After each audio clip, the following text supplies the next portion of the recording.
The first thing we do is to use the search dialog box up here, and what we'll do is we'll look for the gene EGFR.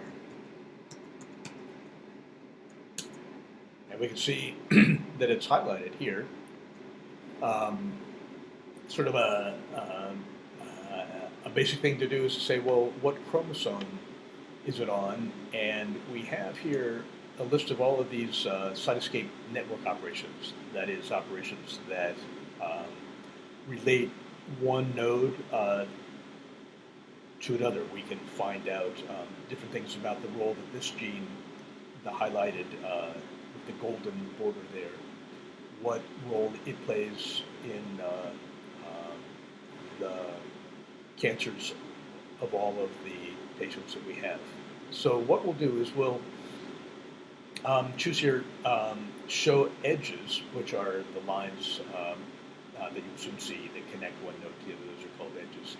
And we will look for relationships, patients where EGFR is mutated, where there's copy number gain, where there's copy number loss, and also we have here turned on as another edge type, which can be shown, is what chromosome EGFR is on all four of these options. If we were to, if say we only were interested in mutation, we would close these down, and we would go here and we would show all edges from selected nodes. Let's see if there are any.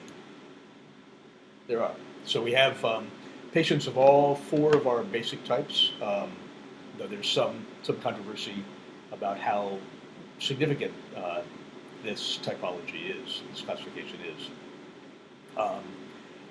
If now we wanted to find out what chromosome is on, you notice that I deleted the mutation option, and we'll go here to clones. We'll ask the kind of small board question, what chromosome is the highlighted node on? And so once again, we go here and we choose what might be your most frequent choice here, show edges from selected nodes. And we see that it's on chromosome 7. And another thing we can do is let's hide all these edges. Let's select chromosome 7, and let's find out which of these marker genes, and by the way, these marker genes here, they're sized according to the number of patients that they are active in.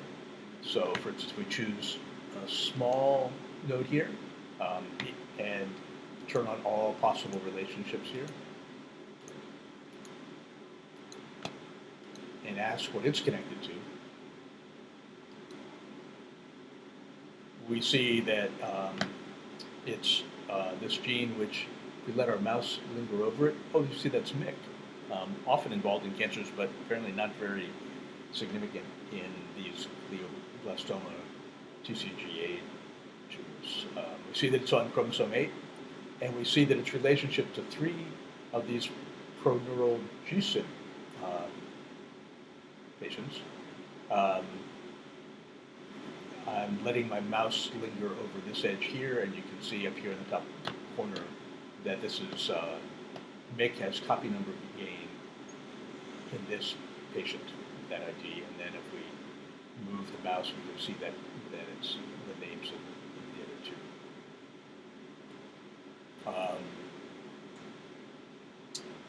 Let's see. Now here we can say select all connected nodes, which means that, well, I think you'll see if I click this. So now the 3 patients are now selected, and chromosome 8 is selected. And now we can sort of propagate the connections here by showing all edges from those selected nodes. And we'll see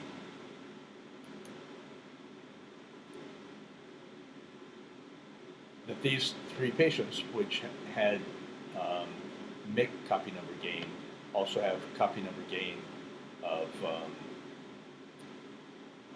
all these other genes here pointed to by the red. And we can see that a relatively small number of genes are on chromosome 9. So this was the a sense of the kind of explorations we can do, let's let's select all of these. Okay, I'm going to clear the slate here. So I'm going to say clear selections, hide edges, and now we're back. Let's choose, this is CDKN2B. Let's choose all the big fat nodes which have lots of connections. So presumably they play an important role in all these cancers. And we will, as the last step, we will send the selection, send these, so I've got 5 genes here. We got EGFR, we have CDKN2A, we have its neighbor CDKN2B, and we have MTAP, and this is SEC61G. Let's send that selection to, in this instance of Oncoscape, we only have one other tab loaded, GBM pathways.